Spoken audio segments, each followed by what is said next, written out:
তো সেই উদ্দেশ্যেই তারা আমাকে একটা পয়েন্ট থেকে নিউ মার্কেটের সামনে থেকে তারা আমাকে বাইকে করে তুলে নিয়ে যায়। তো দুই একজন থাকে যেখানে যারা হলো আমি বুঝে উঠতে পারি না তারা আসলে স্টুডেন্ট নাকি স্টুডেন্ট নামক অন্য কোনো কিছু। এর আগেও আমার সাথে এই ধরনের ঘটনা ঘটেছে। ঘটনা একটা সামান্য ঘটনাকে আমাকে সাথে একটা উদ্দেশ্য প্রণোদিত বা ইচ্ছাকৃত একটা ব্ল্যাকমেইল করা হয়েছে, যেটাকে বাংলা ভাষায় সহজ ভাষায় বলে মব। সো এই ঘটনাটা একেবারেই অনাকাঙ্ক্ষিত, অপ্রীতিকর এবং একেবারে ইচ্ছাপ্রণোদিত। তো ঘটনাটা এমন কোনো বিষয়ই না। ঘটনাটা ছিল হলো ছোট সামান্য নর্মাল একটা ঘটনা। সেই ঘটনাটাকে একটা অন্যরকম রূপ দেওয়ার জন্য জাস্ট কিছু লোক আমার মান সম্মান নিয়ে নানানভাবে একটু অপপ্রচার বা কী বলে এটাকে, অপ্রীতিকর কিছু ঘটনা সৃষ্টি করার জন্যই এই কর্মকাণ্ডটি ঘটিয়েছে। আমাকে ব্ল্যাকমেইল করা হয়েছে এবং আমাকে উঠিয়ে নিয়ে যাওয়া হয়েছে এবং আমাকে নানানভাবে মানহানিকর যত রকম অ্যাক্টিভিটিস আছে সবটুকুই আমার সাথে করা হয়েছে। ঘটনাটা ঘটনাটা এখানে শুধুমাত্র কি বলে নানান রকম অঙ্ক বা এটা বসানো বিষয়টা না। বিষয়টা হলো আপনারা জানেন যে আমার একটি স্কুল আছে, গ্রুমিং স্কুল, এবং স্কুলটি অনেক বছরের পুরনো স্কুল এবং সেখানে অনেক স্টুডেন্ট ভর্তি হয়েছে, তৈরি হচ্ছে এবং হয়েছে এবং তারা অলরেডি স্টাবলিশ এবং এখনও সেটা চলছে। তো সাময়িক বেশ কিছু মাস যাবৎ সেটা টোটালটাই ছিল অফ।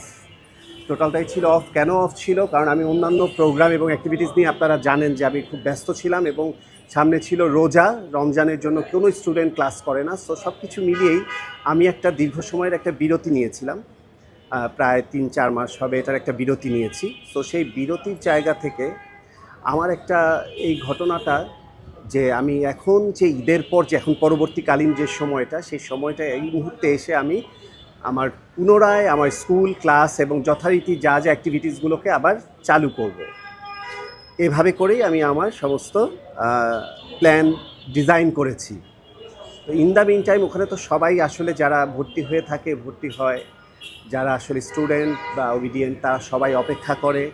তারা সুন্দর মতোই যেটা বলতে চাই বা যে নিয়মটাই বা রুলস রেগুলেশনসটাই দেওয়া হোক না কেন সেটা তারা মেনটেন করে এবং মেনে চলে। কিন্তু দুই একজন থাকে যেখানে যারা হলো আমি বুঝে উঠতে পারি না তারা আসলে স্টুডেন্ট নাকি স্টুডেন্ট নামক অন্য কোনো কিছু। এর আগেও আমার সাথে এই ধরনের ঘটনা ঘটেছে।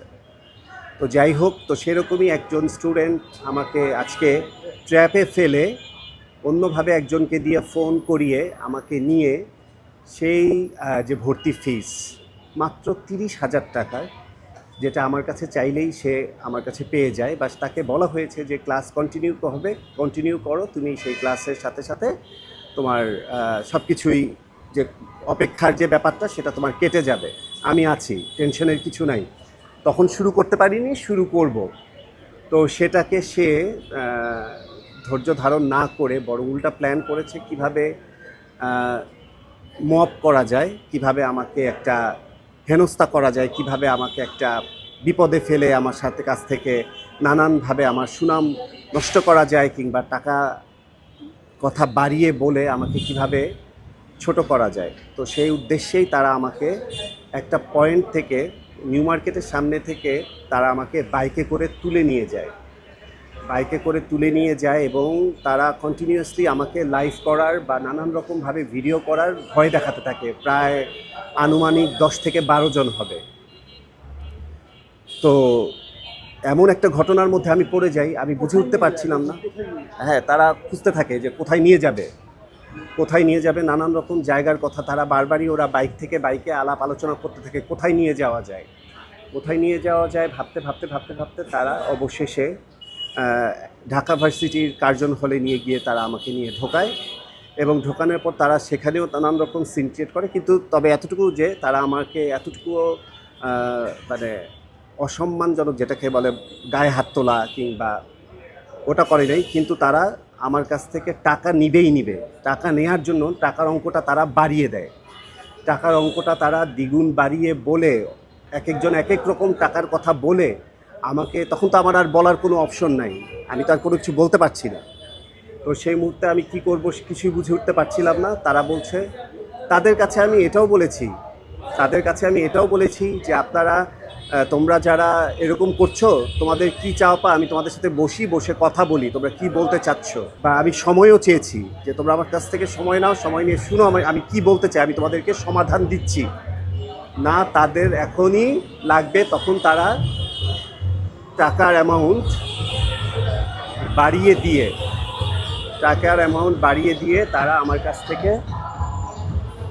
কাছ থেকে একটা বিশাল অ্যামাউন্ট বলা যায় আমার কাছ থেকে তারা হাতিয়ে নেয়। কত টাকা যদি স্পেসিফিক হ্যাঁ, বলেন?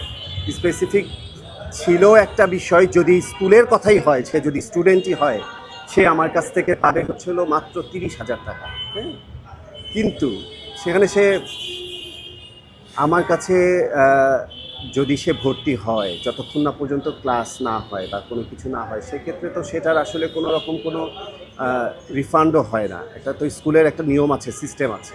সেক্ষেত্রে তাকে আমি অনেকবার বোঝানোর চেষ্টা করলাম, দেখি না সে টাকাটাই চায় এবং সেটাকে সে বাড়িয়ে দিল, বলে এখনই আমাকে 50,000 টাকা এনে দিতে হবে।